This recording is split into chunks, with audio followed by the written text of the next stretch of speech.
Sri Sai silks Raji இறந்து போனதுக்கு பிறகு அவங்க வீட்டுக்கு வந்த மூட்டைகளை திறந்து பார்த்துட்டு ஒட்டுமொத்த மகன்களும் அதிர்ச்சியில் மூழ்கியிருக்காங்க.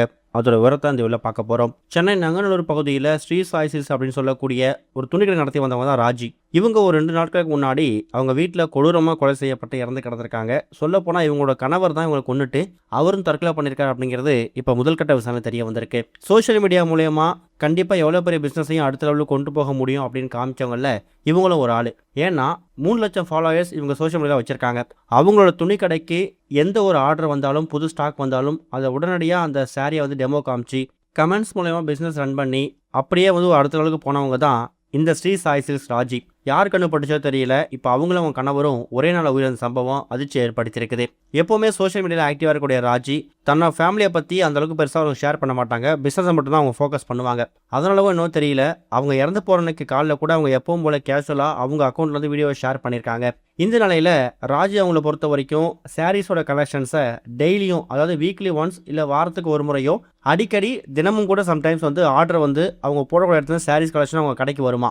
அப்படி தான் அவங்க இறந்து போகிறதுக்கு மறுநாள் அவங்க வீட்டுக்கு இவங்க ஏற்கனவே போட்டிருந்த அந்த ஆர்டர்ஸ், அந்த பேக்கேஜ் எல்லாமே மூட்டையாக இறங்கியிருக்கு.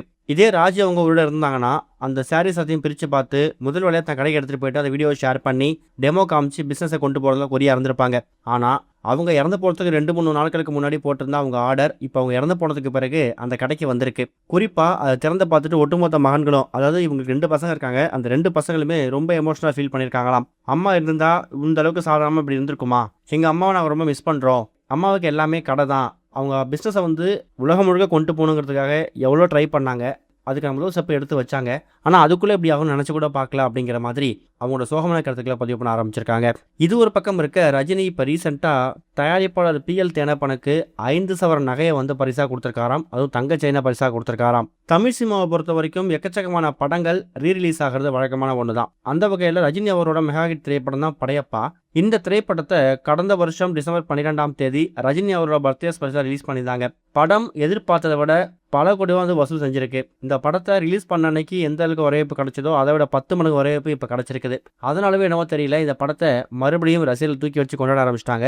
அந்த ஒரு காரணத்தால் ரஜினி ரொம்ப குஷி ஆயிட்டாராம். ரீரிலீஸில் படையப்பா திரைப்படம் வெற்றி பெற்றதால படத்தோட தயாரிப்பாளர் PL தேனப்பனை வீட்டுக்கு கூப்பிட்டு 5 சவரன் தங்க செயினை பரிசாக கொடுத்துருக்காரு. அந்த ஒரு ஃபோட்டோ இப்போ சோஷியல் மீடியா முழுக்க ரொம்ப வெளியில் பரவ ஆரம்பிச்சிருக்கு. ரஜினி அவரோட இந்த மனசை பார்த்துட்டு எக்கச்சக்கமானவங்க இப்போ ரஜினிக்கும் பாராட்டு தெரிவிக்க ஆரம்பிச்சிருக்காங்க. இது வரைக்கும் கனெக்டிங் டிவிக்கு சப்ஸ்கிரைப் பண்ணனா மறக்காமல் சப்ஸ்கிரைப் பண்ணிக்கங்க. உடனடி அப்டேட்ஸ் பெறுவதற்கு நோட்டிஃபிகேஷன் பெல்லையும் கிளிக் பண்ணிக்கங்க.